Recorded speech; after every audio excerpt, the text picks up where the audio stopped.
Boa noite, irmãos. Crianças, devagar, sem correr, lá para o culto infantil, no salão social lá no fundo.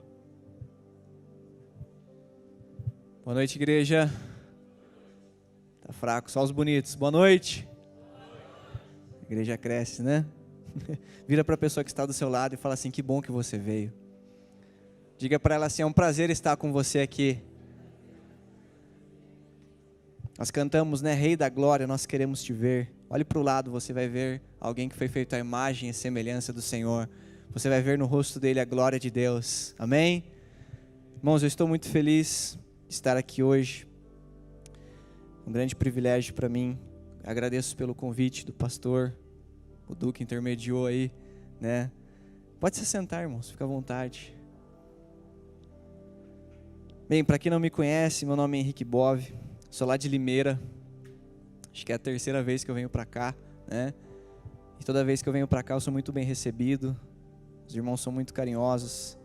Fico muito feliz. É um grande prazer mesmo estar aqui com os irmãos. E hoje vocês vão ser privilegiados, porque vocês vão ter a chance de adquirir o livro que eu acabei de lançar, né? Família e Finanças de Forma Descomplicada. Você vai conseguir adquirir antes do lançamento oficial que nós vamos fazer lá em Limeira, no dia 15 de julho. Né? Até mandei o convite para o Du, depois estende para o seu pai. E hoje eu queria falar um pouco sobre esse projeto que Deus colocou e trazer uma mensagem ao seu coração. Amém? Vira para a pessoa que está do seu lado e fala assim: Deus vai falar com você hoje. Olha para o irmão que vai te abençoar com um livro aí. Olha para o irmão que vai dar um livro de presente aí para você e fala assim: ei, irmãozão, Deus vai falar contigo hoje. As irmãs aí que querem que o marido ajude aí nos afazeres de casa, lavar a louça, quem quer, irmã? Amém? Isso é a irmã aqui da frente. Ninguém quer? Todos os maridos, então, todo mundo lava a louça aqui pelo jeito, né, Du? Se você quer que seu marido lave a louça, irmão, como nunca, ó, adquira esse livro aqui, ó. Adquira esse livro. O irmão, você quer que a sua esposa esteja mais avivada, irmão? Hã? Quer que a sua esposa esteja mais pronta? Hã? Adquira esse livro. Pastor, daqui 9 meses a igreja vai crescer. Amém? Brincadeiras à parte, irmãos. Hoje eu gostaria de falar sobre o capítulo 5 desse livro que eu intitulei como Casamento é Parceria.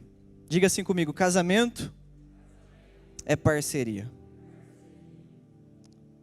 O seu cônjuge precisa estar fechado com você. Seu cônjuge precisa ser o seu parceiro, ser o seu melhor amigo.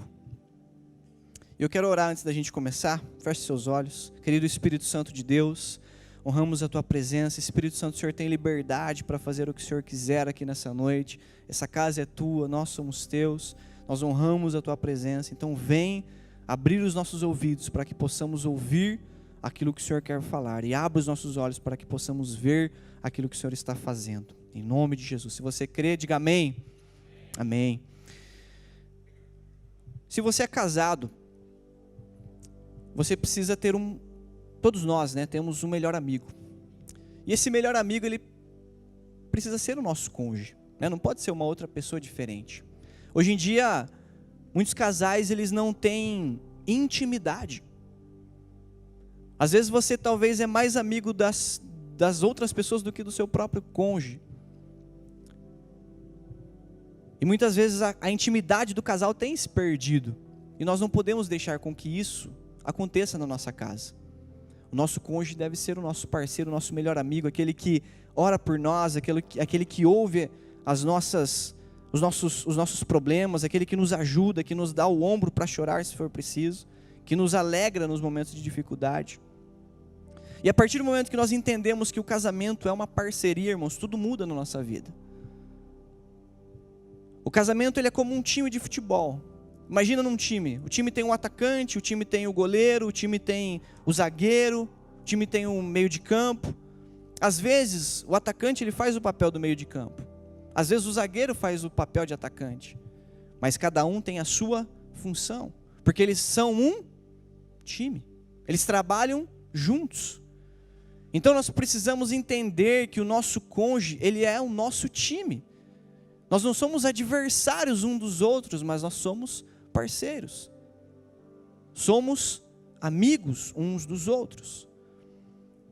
Eu lembro que no começo do meu casamento, quando eu fazia estágio em direito, e na época eu ganhava algo equivalente a um salário mínimo. E a minha esposa, ela trabalhava numa empresa metalúrgica da nossa cidade. E ela trabalhava 12 horas por dia quase, ficava 12 horas fora de casa. Pegava o ônibus 5:30 da manhã, voltava às 6 horas da tarde. Ficava a maior parte do tempo, de sábado, domingo, às vezes fazia horas extras. Naquela época nós não tínhamos filho. Então, eu assumi a função que talvez seria dela, talvez de cuidar da casa, de fazer os afazeres de casa. Por quê? Porque eu entendi que nós estávamos passando por um momento de transição. Então eu ajudava ela nos afazeres de casa, eu chegava, eu lavava a louça, eu arrumava a casa, no final de semana eu ajudava ela a limpar a casa. E assim como a minha esposa permanecia a maior parte do tempo fora, eu ajudava mais ela, né, para que ela não ficasse sobrecarregada. E hoje, o que nós vemos muito é maridos que não ajudam em nada a sua esposa. Eles deixam a sua esposa sobrecarregada. E isso não é saudável, irmãos. Porque às vezes a esposa, ela aguenta tudo ali sozinha, ela às vezes sofre calada ali, mas ela precisa da sua ajuda. Ela precisa que você seja proativo. Existem maridos que deixam as suas esposas sobrecarregadas. E eles acreditam que simplesmente o fato de eles trazerem a provisão para a sua casa já é o suficiente. Mas os maridos, eles precisam dessa ajuda. Eles precisam ajudar a sua esposa. Amém, irmãs? Sim ou não? Amém. Né? Fala a Deus, né? E eu me lembro que quando eu me formei, né, na faculdade, passei na prova da OAB, comecei minha carreira como advogado, a minha esposa, ela foi dispensada do trabalho dela em virtude de uma crise que nós passamos em 2015, que afetou o setor da metalúrgica. E ela foi dispensada. E a partir dali ela assumiu o papel principal de cuidar da casa, enfim, desses afazeres. Por quê? Porque aquele momento era um momento em que eu agora estava mais fora de casa e ela estava mais dentro. Então, casamento é isso, gente. É parceria. Casamento é você estar junto com o seu cônjuge, você ajudar ele. Muitas vezes o casal, eles entendem que, eles acham que eles são adversários, mas não, eles são um time, devem trabalhar juntos para isso. Eu me lembro quantas vezes eu ia nas viagens para os fóruns da região, da capital, e eu lembro que eu estava estudando para a prova da OAB e minha esposa, ela ia com o celular, ia fazendo perguntas para mim durante o caminho inteiro, na ida, na volta. Ela estudava comigo. Eu até brinco com ela, né? Eu falo, você é quase uma advogada, né? Se eu fizesse a prova, você ia passar tanto que você estudou comigo, tanto que você aprendeu, né? Ela é a minha maior incentivadora. Minha esposa, ela sempre traz uma palavra de encorajamento, né? E eu lembro que uma das coisas que marcou a gente nessa época foi que nós tínhamos um carro, um Escort 95, bem velho, ele sempre dava um problema. E eu lembro quantas vezes, às vezes ele parava no meio da chuva. E ela, como não sabia dirigir, ela tinha que empurrar o carro, né? E eu ajudava ela a empurrar o carro, e ela saía na chuva ali, e a gente empurrava o carro, e a gente foi vencendo. E isso nos fortaleceu, e de tempos em tempos nós sempre lembramos disso, porque nós não podemos esquecer de onde nós saímos, nós não podemos esquecer aquilo que Deus fez na nossa vida. E por que eu estou falando tudo isso? Porque casamento é isso, é você ser amigo, você ser parceiro do seu cônjuge. Eu me lembro que a gente tinha marcado o casamento, e a gente foi no banco resolver umas coisas. Nós terminamos de resolver, eu saí assim do banco, falei, amor, deixa eu ver quanto que eu tenho na poupança. E ela foi toda, né, nossa, vai ter uma poupança, caramba, né, vai pagar o casamento. Aí eu mostrei quanto que eu tinha de saldo, 2,15. Ela olhou assim e falou, você tem 2,15 na poupança, achei que você tinha dinheiro para pagar o nosso casamento. Eu falei, não, amor, pela fé, amor, pela fé, esses 2,15 vai pagar o nosso casamento. E Deus levantou pessoas para pagar as coisas, e nós desembolsamos muito pouco do nosso bolso mesmo. E nós começamos a construir a nossa vida. E eu e ela, nós entendíamos ali o nosso papel. O meu papel como marido, o papel dela como esposa. E eu quero convidar você a abrir a Bíblia no livro de Efésios, carta aos Efésios, capítulo 5. Abre comigo lá. Efésios 5, verso 21. Olha só que interessante, irmãos. Antes de Paulo começar a falar sobre o dever dos maridos, o dever das mulheres, olha o que ele diz. Efésios 5, 21. Sujeitem-se uns aos outros, por temor a Cristo.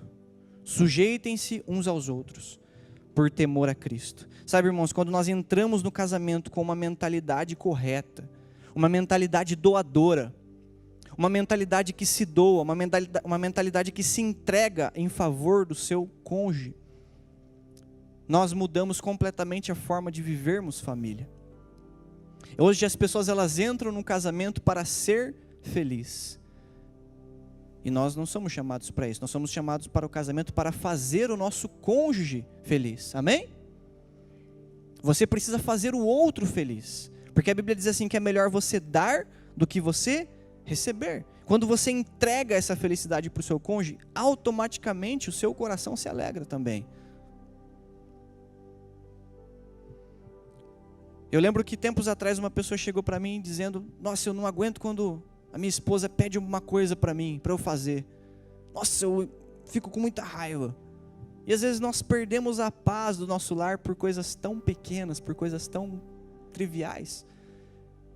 Nós perdemos a nossa alegria, gente, por tão pouca coisa.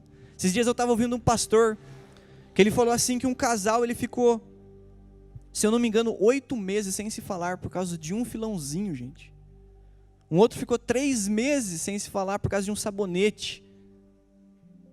Sabe, nós perdemos a nossa paz, perdemos tempo, perdemos alegria por coisas tão pequenas. Eu estou aqui para falar para você: não faça isso, não destrua a sua família, não perca tempo. Aproveite a sua esposa, aproveite seus filhos, seja parceiro. Sabe, o casamento é um lugar de servir. Nós vimos aqui: sujeitem-se uns aos outros. Então, antes de Paulo falar qualquer coisa, ele fala assim: se sujeite ao seu marido. Marido, se sujeite à sua esposa. Ou seja, sirvam uns aos outros. Sirva o seu marido, sirva a sua esposa. Tenha uma mentalidade doadora, não uma mentalidade de sanguessuga que só quer extrair algo dessa relação, mas tenha uma mentalidade que se doa, uma mentalidade de Jesus, que não quis usurpar a glória de Deus, mas ele se desfez, ele se esvaziou de sua glória para nos servir. O casamento é o maior instrumento de santificação na vida de uma pessoa. Martinho Lutero, ele disse assim, que em 1 ano de casamento, o santificou mais do que 10 anos de monastério. Por que o casamento ele nos santifica? Irmão, pensa num lugar que você vai ter que ter paciência. Pensa num lugar que você vai ter que abrir mão do seu egoísmo. Antes você era solteiro, você comprava uma caixa de bombom, você pegava lá o ouro branco, sensação. Hoje não, hoje você tem que dividir, né? Antes você pegava o pote de Nutella, comia o pote inteiro, agora você tem que dividir. Né? O casamento é isso, é você compartilhar.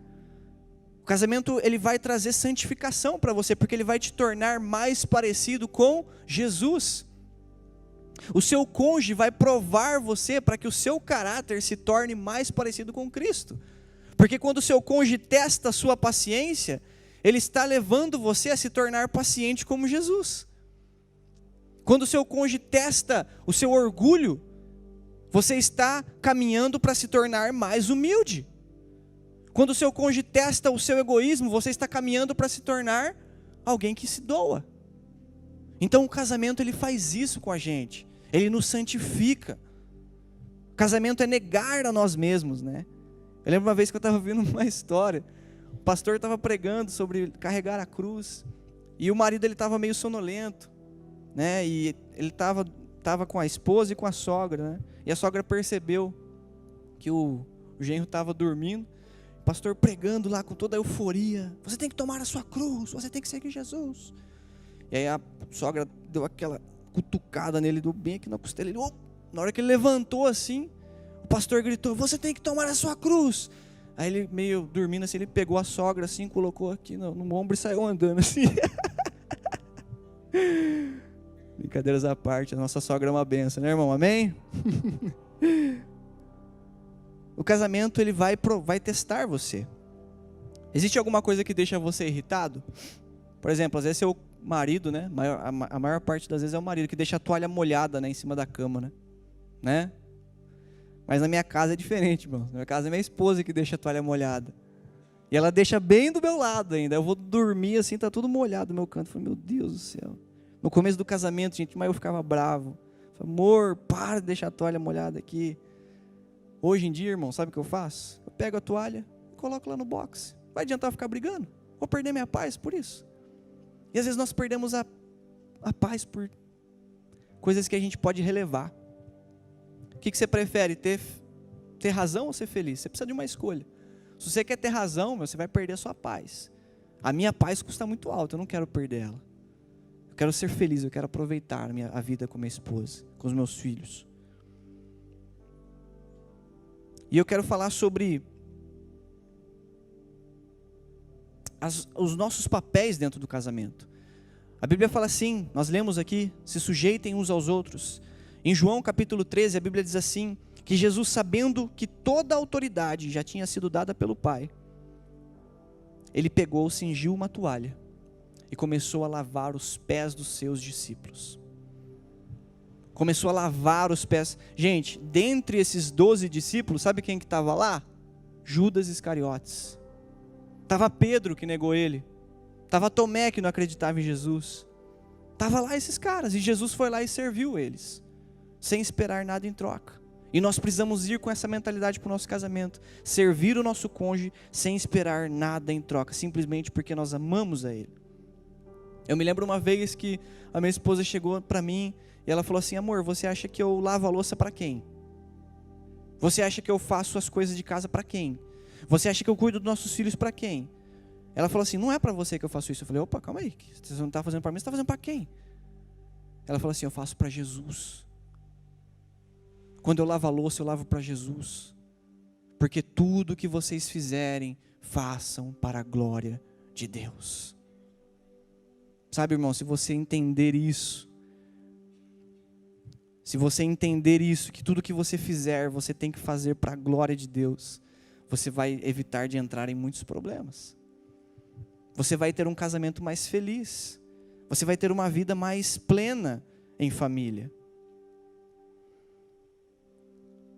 Nosso foco principal na relação conjugal jamais deveria ser os nossos direitos.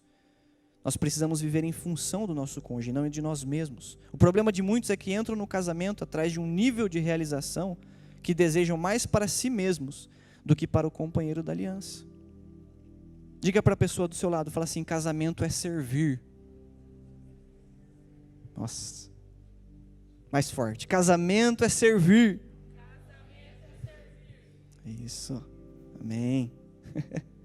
Eu quero falar aqui, irmãos, sobre 4 atribuições do homem e 3 atribuições da mulher que a Bíblia nos ensina. A primeira característica, a primeira coisa que o homem deve ser dentro da sua casa é ser líder. Quantos homens tem aí, amém? Fala assim, ser líder. Mais forte, ser líder. Efésios 5:23, a Bíblia fala assim, porque o marido é o cabeça da mulher, como Cristo, cabeça da igreja, sendo ele o próprio salvador do corpo. 1 Coríntios 11:3 diz assim, mas quero que saibais que Cristo é o cabeça de todo homem, o homem é a cabeça da mulher, e Deus é o cabeça de Cristo. Eu vejo muitos maridos que pegam às vezes esse texto e distorcem esse texto. Às vezes eles batem no peito e falam, não, aqui você tem que me obedecer, aqui eu mando. Irmãos, a Bíblia fala assim que o nosso propósito é sempre servir o nosso cônjuge. A nossa liderança, ela deve ser exercida em favor da nossa família. Em favor.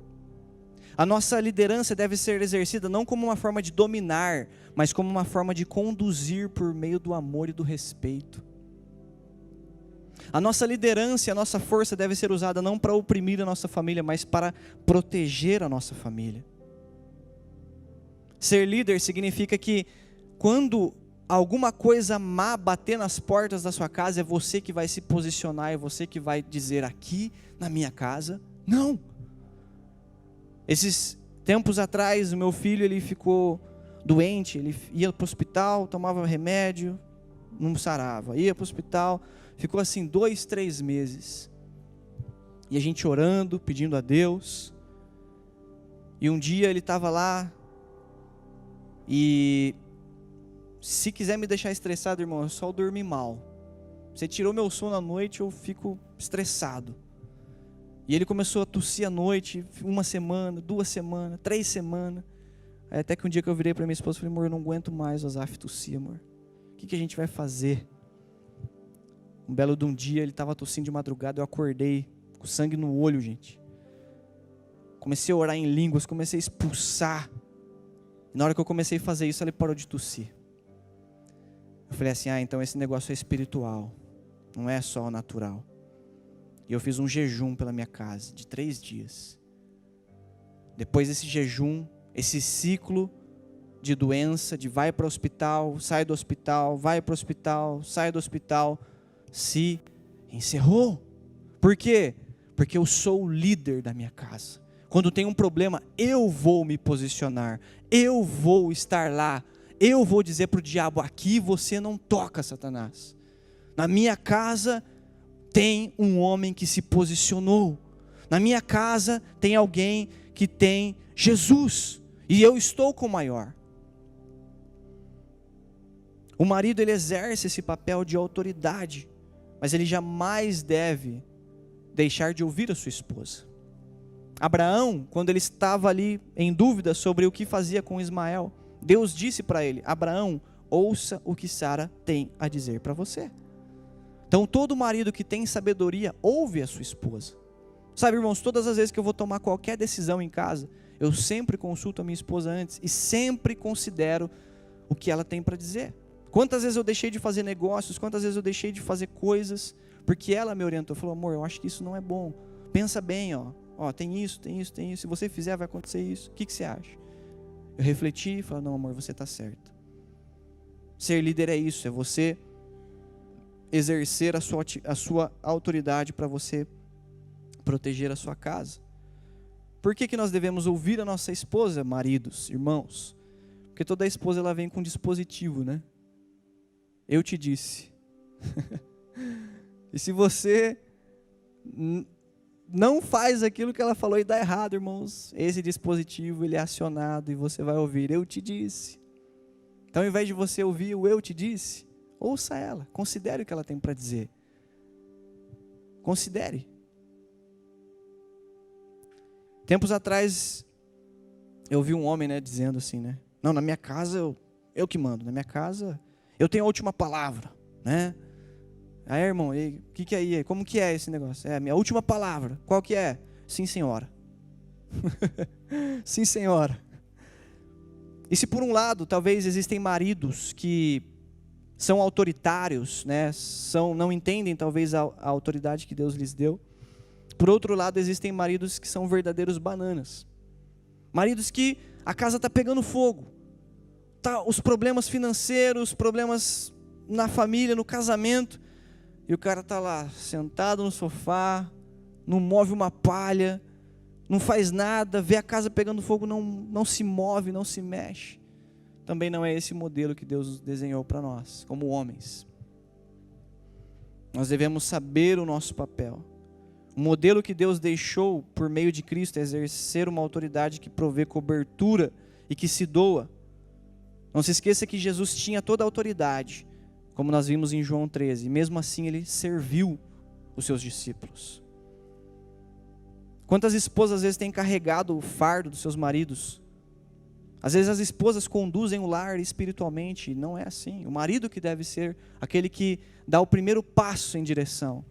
Essa semana eu estava comentando com a minha esposa, falei: nossa, amor, como os homens da nossa igreja são inconstantes. A esposa vem para a igreja e o marido não vem. A esposa que puxa espiritualmente o lar, e não é assim, irmãos. É o marido que tem que vir trazendo a casa, falando: não, a gente vai para a igreja, filhos, vocês vão servir a Deus. Sabe, eu me orgulho muito quando eu olho para o pastor Eliezer e vejo o Du servindo a Deus. Né? Ele está deixando um legado. E é isso que nós somos chamados para fazer. Então, o esposo deve liderar, deve tomar essa postura espiritual dentro da sua casa. É sua responsabilidade governar o seu lar de uma forma apta a desenvolver a autoridade que Deus lhe deu. Então essa é a primeira função do homem, esse é o primeiro papel do homem. O segundo papel do homem é amar a sua mulher. Só os maridos digam, amar a minha mulher. A Bíblia nos ensina, Efésios 5:25, maridos, amem a sua mulher, como Cristo amou a igreja e se entregou por ela. Colossenses 3:19, maridos, amem suas mulheres e não as tratem com amargura ou com aspereza. Ou seja, não seja rude com elas. Tem um grande homem do passado chamado John Stott, ele dizia assim, o amor cristão não deve ser escravo das nossas emoções, mas servo de nossa vontade. Ou seja, nós não devemos amar somente quando sentimos algo, mas nós devemos tomar uma decisão de amar a nossa mulher. Porque amar é uma decisão. Amar não é um contrato que você faz que quando você não está afim, você desfaz o contrato, você rescinde o contrato. Não. Amar é uma decisão que você toma dia após dia. Ah, minha esposa está em TPM. Tem que amar. Minha esposa está alegre. Ame ela. Ah, ela não está bem hoje. Você tem que amar. É isso que a Bíblia nos ordena. Porque amar não se trata de sentir, mas de tomar uma decisão.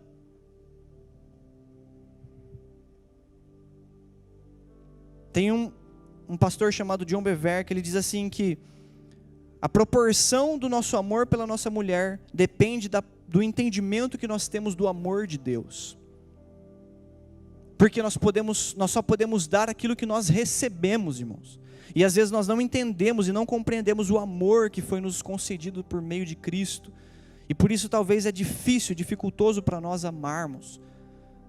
Então por isso nós precisamos de uma revelação de Deus, para que esse amor dele invada a nossa mente e molde as nossas atitudes a partir de então.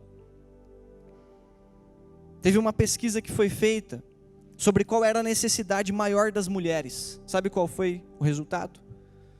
As mulheres elas necessitavam, né, a necessidade maior que elas falaram na pesquisa era a afeição. As demonstrações de afeto por ela. A forma como você as trata, a forma como elas se sentem amadas. Agora você já parou para perguntar se você tem amado a sua mulher como Cristo amou a igreja? Se você está disposto, se for preciso, a dar a vida por ela? Dar a vida pela sua casa? Você já parou para perguntar isso? Será que a sua mulher está com essa necessidade de ser amada, de se sentir amada? Porque tem aqueles maridos, né, que é igual o seu Lunga, né? Conhece o seu Lunga? O seu Lunga é aquele cara cavalo, né? Grosso. A mulher perguntou assim, ele falou assim, amor, traz para mim um copo d'água. Quer que leva no copo? Não, joga no chão e traz no rodo. Né? É aquele cara grosseiro. Né? É aquele cara que vai no pet shop e fala assim, eu vim comprar um veneno de rato. E aí o cara fala, não, o rato está aí? Ele fala, não, eu vou trazer o rato aqui para comer aqui o veneno aqui na sua mão. É o cara que é ignorante, é o cara que ele não sabe tratar bem as pessoas. Será que você é assim como marido? Tem maridos que acham que para agradar a sua mulher, eles precisam de grandes quantidades de dinheiro. Irmão, se você levar um bombom para sua esposa, se você levar uma flor para sua esposa, você muda o dia dela. Sim ou não, mulheres? Mulheres. Se você deixar um bilhetinho lá, escrito, eu te amo, você muda o dia da sua mulher. Esses dias um cara fez isso daí, ele colocou lá, eu te amo, e colocou uma nota de R$100 assim. Olha aí Deus falando, né? Fala Deus, né? Só que aí na hora que a mulher ficou até emocionada, falou, nossa amor, que lindo isso. Na hora que ela tirou a nota de 100, estava escrito embaixo, abastece o carro.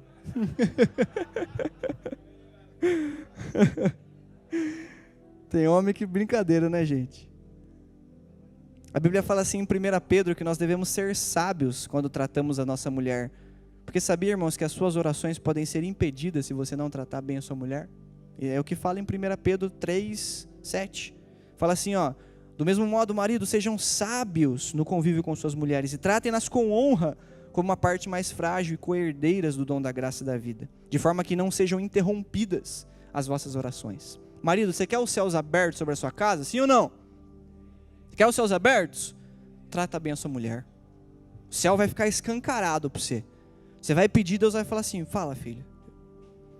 Você quer viver coisas sobrenaturais? A chave para os céus abertos, irmãos, é você tratar bem a sua mulher.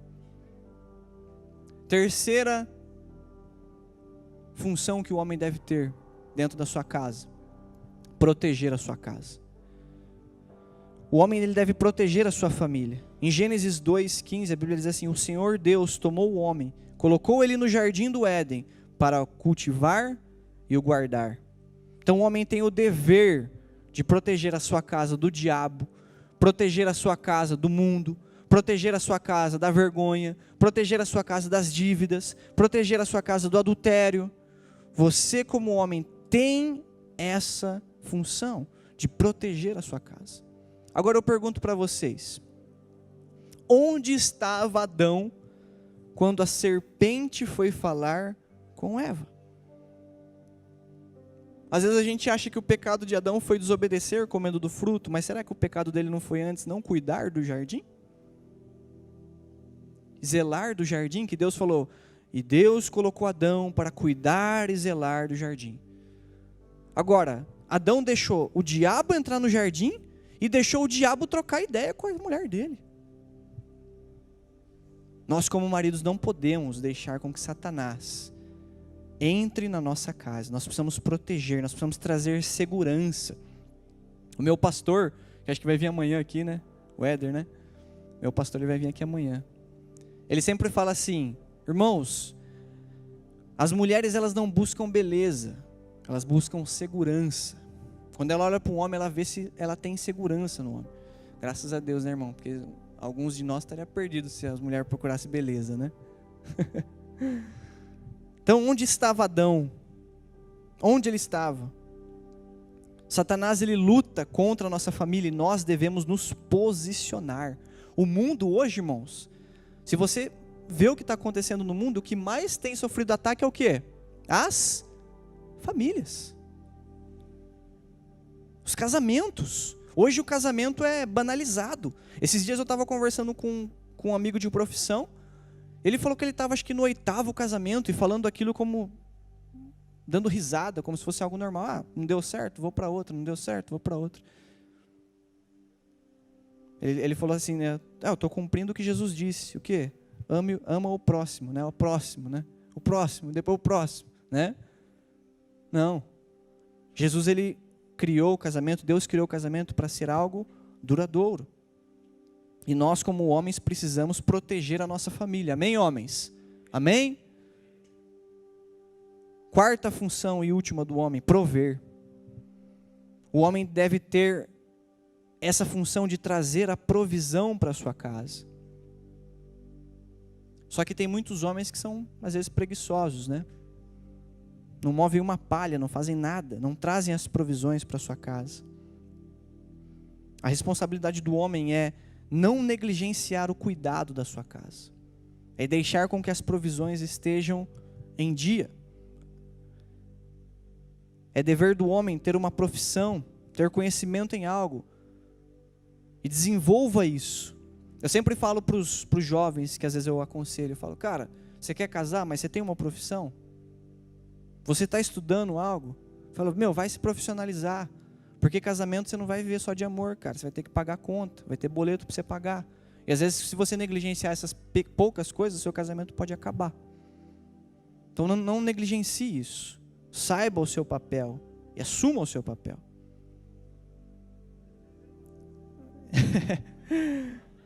É difícil, irmão, mas Deus dá graça. Deus dá graça. Tudo que Deus diz na Bíblia, irmãos, Ele nos dá graça para nós cumprirmos. Nada é impossível.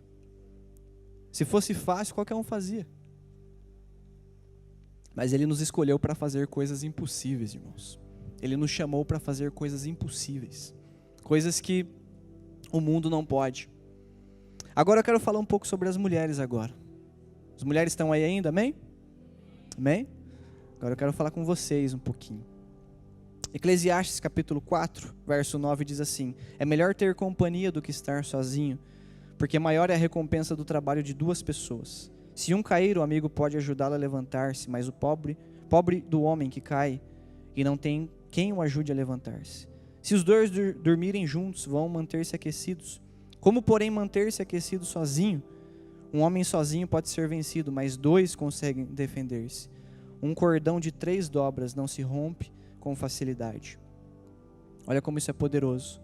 O homem, ele pode até chegar a algum lugar sozinho, mas com uma mulher, irmãos, você vai longe. Com uma mulher, ela vai te impulsionar para você viver muito mais o plano e o propósito de Deus. Uma mulher do seu lado, sábia, cheia do Espírito Santo, vai trazer coisas poderosas para a sua vida, para o seu casamento. Ela vai potencializar aquilo que você já faz sozinho. A Bíblia fala assim em Deuteronômio 32:30, que um persegue 1000, mas 2 persegue 10.000. A lógica seria, se um persegue 1000, 2 persegue 2000. Mas quando você se une com a sua mulher, um casal, juntos no mesmo propósito, isso se multiplica de uma forma sobrenatural. Quando você é um com a sua mulher, gente, vocês não fazem ideia do como isso é poderoso, a unidade do casal. Eu tenho um canal no YouTube, e quem me ajuda é um irmão lá da igreja. Acho que deve ter entre 150 e 200 inscritos, eu não me lembro mais. A última vez que eu vi estava isso. Faz 1 ano que eu tenho esse canal. Quando a minha esposa pegou para assumir a minha página do Instagram, em acho que 3 ou 4 meses, eu tenho quase 800 seguidores. Por quê? É o poder da unidade. É o poder de quando você se junta com a sua mulher e vocês dois são um só pensamento, um propósito. Isso é muito poderoso, irmãos. Isso é poderosíssimo. Sabe, eu já perdi as contas de quantas vezes eu tentei fazer algo sozinho e não deu. Depois a minha esposa entrou naquilo e aquilo começou a fluir, aquilo começou a acontecer. E a primeira função da mulher no casamento é auxiliar. Só as mulheres digam auxiliar. Talvez você, irmã, está pensando assim: poxa, irmão Henrique, a minha função é auxiliar, mas é tão baixa essa função, né? Eu sou auxiliar de produção, eu sou auxiliar disso. Só que, olha só o que eu vou trazer para você aqui, irmãs. Em Gênesis, capítulo 2, verso 18, a Bíblia diz assim: e disse Deus, não é bom que o homem esteja só. Far-lhe-ei uma ajudadora idônea para ele. Essa palavra ajudadora ou auxiliar significa Ezer. Só as irmãs digam assim comigo: Ezer. Sabe o que isso significa, irmã? Ezer significa algo ou alguém que está ao redor, dando apoio, dando suporte, ajuda e socorro. Agora, olha isso aqui. Em Salmos 46, verso 1, diz assim: Deus é o nosso refúgio e fortaleza, socorro bem presente na angústia. Essa palavra socorro desse texto, sabe o que é? Ezer.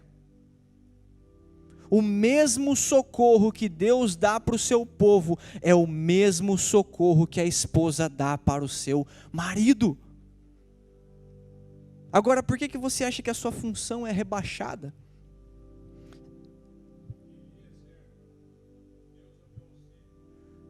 Deriva dessa palavra. Eliezer, de Ezer. Então, Deus é o meu socorro. Se você, esposa, entender que você é como o auxílio de Deus para o seu marido, você não vai mais achar que você é rebaixado. Você vai entender que você é muito importante. Olha só, A ajudadora que Deus deu a Adão era a extensão da ajuda do próprio Deus. A ajudadora é o modo como Deus torna o não é bom em muito bom. Agora pensa só, todas as vezes que Deus criava alguma coisa nos dias que Ele fez o mundo, qual que era a última palavra que Ele falava no dia? E viu Deus que aquilo era bom. Aí Ele terminou o dia. Depois do segundo dia, Ele terminou, daí, e viu Deus que era bom. Só que teve uma coisa que Deus falou que não era bom. E viu Deus que não era bom que o homem estivesse sozinho. E aí Deus veio e é como se Ele tivesse feito um bolo lindo, maravilhoso. E a mulher fosse aquela cereja, pim, do bolo, para deixar a criação bela, terminada.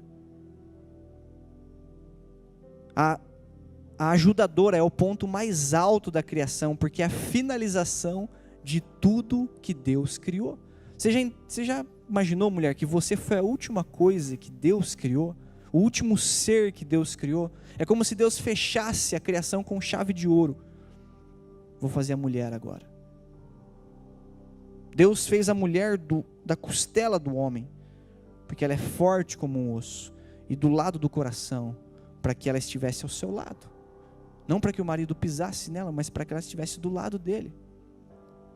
A mulher tem o papel de auxiliar o seu marido de forma a cooperar em tudo que ele faz. Existem coisas, mulheres, que o homem não consegue fazer. E ele precisa de alguém para auxiliá-lo. Por isso, uma mulher sábia, ela sempre tem uma palavra, um encorajamento, uma direção, um conselho. Então você tem essa função de auxiliar, de ajudar o seu marido. Segunda função, administrar. Provérbios 31:13 diz assim: ela adquire lã e linho, e com alegria trabalha os fios com as mãos, como o navio mercante traz alimentos de longe. Levanta-se de madrugada para preparar a refeição da família, planeja as tarefas do dia para suas servas, vai examinar um campo e o compra, com o que ganha planta um vinhedo. É cheia de energia, forte, trabalhadora. Certifica-se de que os seus negócios sejam lucrativos. Olha só como uma mulher virtuosa, ela não tem preguiça de trabalhar. Ela tem disposição. Ela planeja as tarefas da sua casa. Sabe, na minha casa, irmãos, quem administra as finanças, quem administra a parte financeira é minha esposa. Porque ela é mais qualificada. Eu sou mais da parte das humanas, ela é mais da parte das exatas. Esses dias ela até puxou minha orelha, né? Não brigou comigo, né? Porque crente não briga, né, irmão? Crente tem excesso de comunhão, né? A gente teve um excesso de comunhão. Recebi um dinheiro, fui para casa. No caminho, acho que eu gastei mais da metade do dinheiro que eu tinha ganhado. Falou, amor, mas como você conseguiu fazer tanta besteira com o dinheiro? Era um, passava e oferecia alguma coisa, eu ia lá e comprava. Era o outro, vinha oferecer, eu ia lá e comprava. Então quem guarda o dinheiro lá em casa é ela, senão eu vou falir a minha família. Então pro bem da minha casa é ela que cuida. Então nós precisamos ter essa mentalidade de que quem é o mais qualificado é minha esposa, então é ela que vai cuidar. Quem é o mais qualificado é o meu marido, então eu vou deixar nas mãos dele. Ele sabe mais, ele tem mais conhecimento, tem mais domínio, então é ele que vai cuidar disso.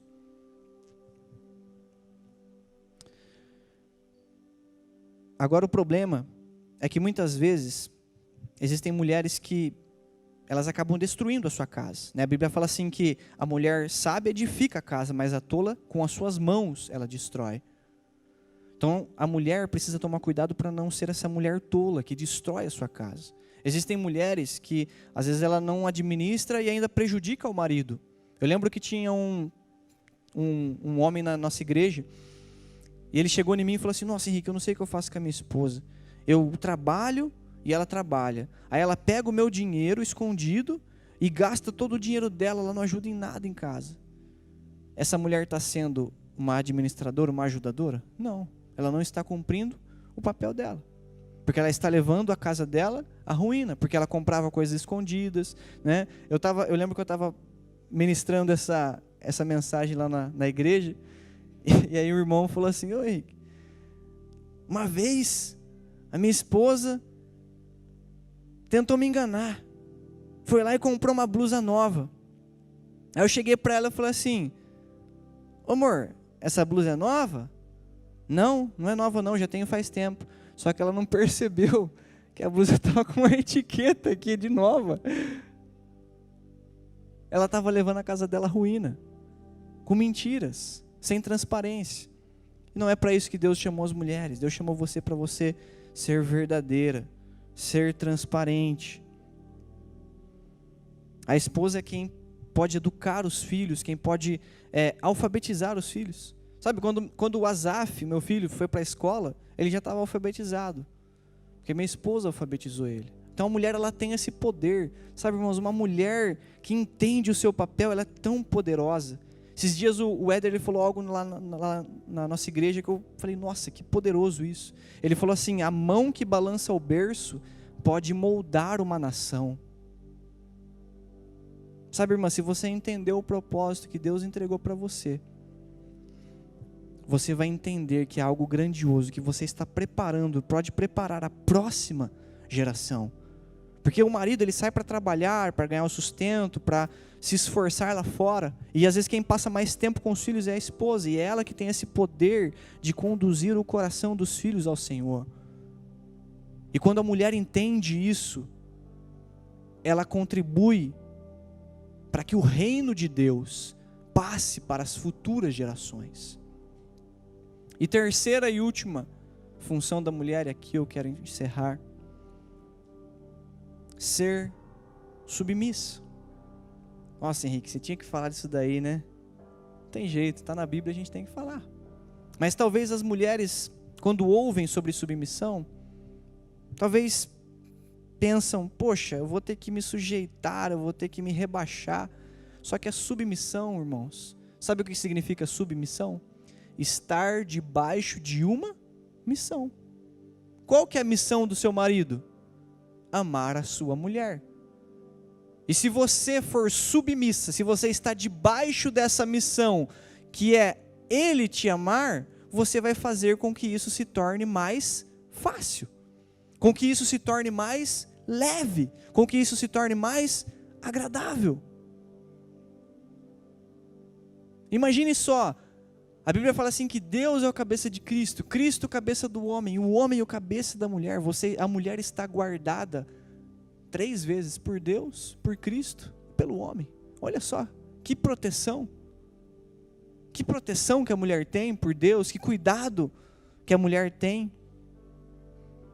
E talvez as mulheres, elas não se submetem aos seus maridos por não entender o que de fato é a submissão. Jesus, ele disse que nós devemos, a esposa, na verdade Paulo disse, as mulheres devem se sujeitar aos seus maridos, como a igreja se sujeita a Cristo. Então a mulher, quando ela se sujeita ao seu marido, ela está mostrando ao mundo a ordem divina no casamento. Um outro significado para a submissão é estar colocado sob algo. Ou seja, isso dá entendimento de que a mulher, ela deve respeitar a liderança do homem. Ela deve respeitar o seu marido. Sabe, irmã, se vocês entenderem isso, se os homens entenderem isso vivendo de uma forma poderosa dentro de casa, nós vamos influenciar essa geração. Porque nós somos a luz do mundo. E esse mundo precisa de referências de família, referências de pais, referência de esposas. O mundo está carente de referências. Hoje, se você ligar no YouTube, se você ligar na internet, você vai ver que as referências desse mundo é a Anitta. Você vai ver que a referência desse mundo é totalmente deturpada. Uma pessoa que entrega o seu corpo para fazer o que ela bem entende. Agora, se nós como homens, se vocês como mulheres entenderem o papel que Deus deixou para nós podemos mudar essa geração, através da nossa família, através da nossa casa.